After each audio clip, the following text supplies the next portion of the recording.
Questão da abolição.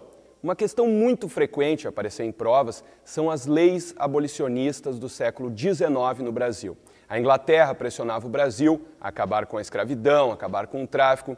Nos tratados, por exemplo, de 1810, que foram assinados com a Inglaterra, o Brasil já se comprometeu a combater o tráfico de escravos. Não fez nada a respeito, mas teve esse comprometimento com os ingleses. Depois, com a independência do Brasil, para que os ingleses reconhecessem a independência do Brasil, eles tentaram fazer com que o Brasil acabasse com a escravidão. Como não conseguiram, pelo menos o Brasil teria se comprometido a combater o tráfico de escravos. Mais uma vez, isso não foi feito. E em 1831, com a abdicação de Dom Pedro, nós temos um novo comprometimento do Brasil a combater o tráfico de escravos. Essa sequência de leis são conhecidas como leis para inglês ver, porque o Brasil se comprometia e não fazia nada.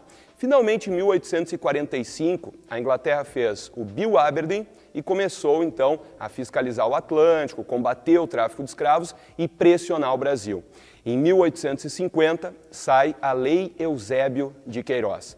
Essa Lei Eusébio de Queiroz, o Brasil se comprometia, então, a combater o tráfico de escravos, proíbe o tráfico de escravos África-Brasil e se compromete a combater isso aí e realmente começa a se combater o tráfico de escravos no Brasil. No Oceano Atlântico, aí o preço do produto fica mais caro, porque é um negócio ilegal, começam a trazer imigrantes, temos também um incentivo à industrialização no Brasil, tudo isso é importante sempre lembrar. O movimento abolicionista começa a pressionar, finalmente em 1871 sai uma nova lei, conhecida como Lei do Ventre Livre. A partir daí, os filhos dos escravos, das escravas, seriam livres, nasceriam livres. Também não adiantou para muita coisa, porque fizeram uma lei complementar, dizendo que eles teriam que trabalhar ainda até os 21 anos, caso ficassem na fazenda. O movimento abolicionista continua pressionando, revoltas de escravos, invadiam as fazendas, libertavam os escravos, sempre lembrem disso, os escravos, os negros como sujeito da sua própria história. E, finalmente, em 1885, nós temos outra lei, Lei dos Sexagenários, os escravos com mais de 60 anos seriam livres, também não adianta muita coisa, que é justamente uma lei para coibir, acalmar o movimento abolicionista. Tentar dizer, não, estamos fazendo a abolição, mas de uma forma lenta, segura e gradual. O movimento abolicionista não aceita, continua pressionando e, finalmente, no dia 13 de maio de 1888, nós temos a Lei Áurea, que é aprovada pelo Congresso Nacional e sancionada, assinada pela Princesa Isabel.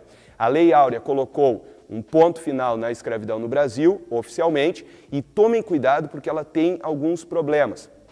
Ela acaba com a escravidão no Brasil, mas não se preocupa com a situação dos ex-escravos, com a situação dos descendentes de africanos que foram escravizados no Brasil pós-escravidão.